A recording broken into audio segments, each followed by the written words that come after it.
Assalamualaikum warahmatullahi wabarakatuh. Perkenalkan, nama saya Asfia Ziani dengan NPM 203654, mahasiswi dari Digitek University. Di mana pada video kali ini saya akan menjawab beberapa pertanyaan pada mata kuliah RPL dengan dosen pengampu Pak Mamok Ardiansyah. Oke, langsung saja. Di mana pertanyaan yang pertama itu, coba jelaskan jenis-jenis perangkat lunak, sebutkan contoh-contohnya. Oke, saya akan langsung menjawabnya ya. Di mana software ini terbagi menjadi 4 jenis gitu ya. Yang pertama ada software system, di mana software ini berfungsi untuk mengorganisasikan semua komponen yang terpasang pada mesin komputernya. Nah, contohnya di sini ada Microsoft Windows XP gitu ya. Yang kedua ada software bahasa, di mana software bahasa pemrograman. Nah, software ini berfungsi untuk sebagai compiler gitu ya, atau penerjemah. Nah, contohnya di sini ada HTML atau sering kita sebut sebagai Hypertext Markup Language gitu ya. Yang ketiga ada software aplikasi ya, di mana software ini digunakan untuk menangani bidang tertentu. Nah, contohnya seperti Microsoft Office Word gitu ya. Dan yang keempat ada software Unity. Nah, software ini berfungsi untuk membantu kinerja sistem operasi gitu ya. Nah, contohnya ada Avira. Oke, kita lanjut ya ke pertanyaan yang kedua, di mana pertanyaannya adalah coba jelaskan yang Anda ketahui tentang aktivitas manajemen proyek, sebutkan contoh kasusnya. Oke ya, sebelumnya saya akan menjawab ya. Jadi manajemen proyek itu adalah salah satu metode ya, atau cara yang efektif untuk dapat menyelesaikan pengembangan produk atau jasa dengan menitik beratkan pada proses perencanaan gitu ya, dan pengorganisasian secara sistematis dan terstruktur. Dimana di sini tujuan dari manajemen proyek yang pertama itu dapat menyelesaikan tugas secara tepat waktu, dapat menjaga kualitas, dapat manajemen anggarannya lebih baik, dan memaksimalkan di potensi tim gitu ya. Nah, ini ada studi kasus ya yang saya buat.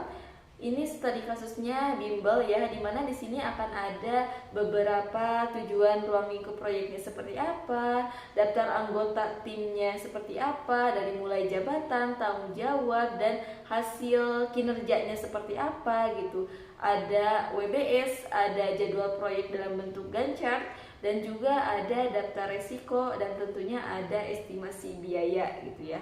Oke, lanjut ke pertanyaan yang ketiga, di mana pertanyaan yang ketiga adalah apa yang Anda ketahui tentang spesifikasi kebutuhan perangkat lunak, berikan contoh dan jelaskan. Oke, saya akan menjawabnya ya, di mana spesifikasi kebutuhan perangkat lunak ini adalah sebagai penilaian kebutuhan yang ketat sebelum ke tahap desain sistem yang lebih spesifik gitu ya. Dan tujuannya adalah untuk mengurangi desain mengulang gitu ya. Jadi supaya desain itu tidak diulang lagi gitu. Nah, ini juga memberikan dasar yang realistis untuk memperkirakan biaya, risiko, dan jadwal produknya. Nah, bila digunakan dengan tepat gitu ya, spesifikasi kebutuhan perangkat lunak ini dapat membantu mencegah kegagalan proyek perangkat lunak. Nah, di sini ada beberapa contohnya ya. Contohnya seperti manajer gitu ya. Contohnya seperti manajer. Nah, manajer ini menggunakan SKPL untuk merencanakan penawarannya untuk sistem dan untuk merencanakan proses pengembangan sistem gitu ya. Nah, contoh lainnya ada sistem engineer gitu ya. Nah, sistem engineer ini menggunakan kebutuhannya untuk memenuhi sistem apa yang akan dikembangkan. Oke, kita lanjut ya ke pertanyaan yang keempat, di mana pertanyaannya adalah coba jelaskan apa yang Anda ketahui tentang alur informasi dan fungsi pemodelan, sebutkan contohnya. Oke ya, untuk alurnya Untuk alurnya itu yang pertama ada rekayasa pemodelan sistem, lalu sesudah ada rekayasa pemodelan sistem ada analisis, dan juga yang terakhir ada desain gitu ya. Nah, di sini ada seorang programmer ya dapat mudah memahami, dapat mudah menganalisa, dan juga dapat mempermudah pembuatan sesuatu program menggunakan UML atau United Modeling Language gitu ya. Nah, sebuah program aplikasi biasanya berupa sistem digunakannya untuk bisa diimplementasikan gitu ya dalam jangka waktu yang cukup panjang. Nah, perlu kita ketahui juga bahwa sistem yang baik itu berawal dari perancangan dan pemodelan yang matang gitu ya. Nah, salah satu yang bisa kita praktekkan yaitu dengan mengembangkan atau menggunakan UML gitu ya. Nah, di sini adapun tujuan dan fungsi dari UML itu salah satunya dapat memberikan bahasa pemodelan visual atau gambar gitu, dapat menyatukan informasi-informasi terbaik gitu yang ada dalam pemodelan, dapat memberikan suatu gambaran model atau sebagai bahasa pemodelan visual yang efektif dalam pengembangan sistem gitu.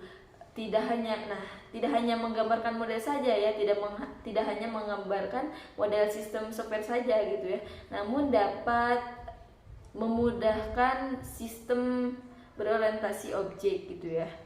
Yang kelima bisa dilihat ya teman-teman. Oke, lanjut ya ke pertanyaan yang ketiga, di mana pertanyaannya adalah apa yang Anda ketahui tentang spesifikasi kebutuhan perangkat lunak? Berikan contoh dan jelaskan. Oke, saya akan menjawabnya ya. Di mana spesifikasi kebutuhan perangkat lunak ini adalah penilaian kebutuhan yang ketat ya sebelum tahap desain. Nah, sistem yang lebih spesifik gitu. Dan tujuannya adalah untuk mengurangi desain ulang. Ini juga harus memberikan dasar yang realistis gitu ya untuk memperkirakan biaya resikonya, biaya jadwal produknya gitu. Nah, bila digunakan dengan tepat gitu ya. Nah, spesifikasi kebutuhan perangkat lunak ini dapat membantu mencegah kegagalan proyek perangkat lunak. Nah, contohnya di sini Nah, contohnya manajer gitu ya. Nah, manajer ini menggunakan SKPL untuk merencanakan penawaran untuk sistem dan untuk merencanakan proses pengembangan sistem. Nah, contoh lainnya itu ada sistem engineer gitu ya. Nah, sistem engineer ini menggunakan kebutuhannya untuk memahami sistem apa yang akan dikembangkan gitu ya. Oke, kita lanjut saja ya ke pertanyaan yang keempat, di mana pertanyaannya adalah jelaskan apa yang Anda ketahui tentang alur informasi dan fungsi pemodelan, sebutkan contohnya.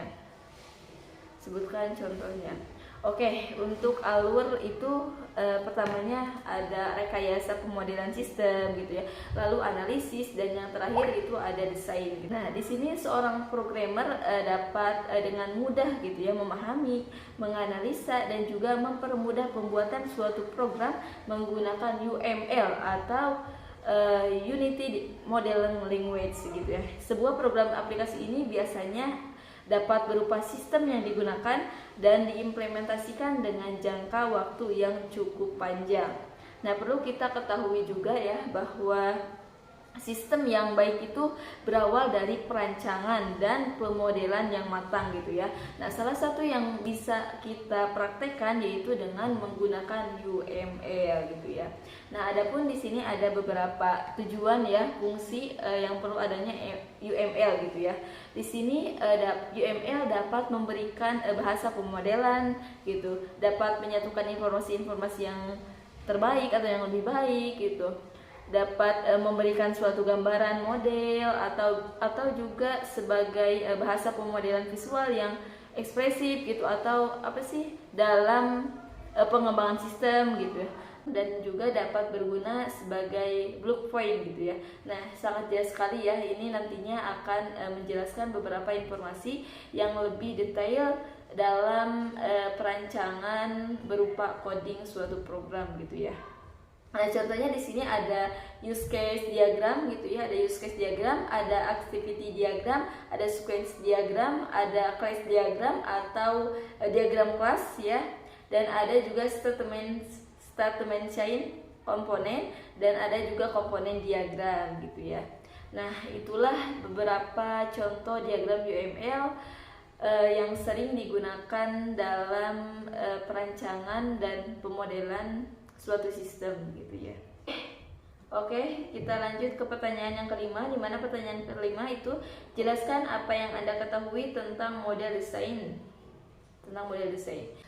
Baik, saya akan menjawabnya, di mana desain ini memiliki fokus terhadap 4 hal gitu ya. Yang pertama ada desain database, ada arsitektur perangkat lunak, ada arsitektur interface, dan juga ada algoritma prosedural. Oke, mungkin sekian dari saya. Mohon maaf apabila ada kesalahan.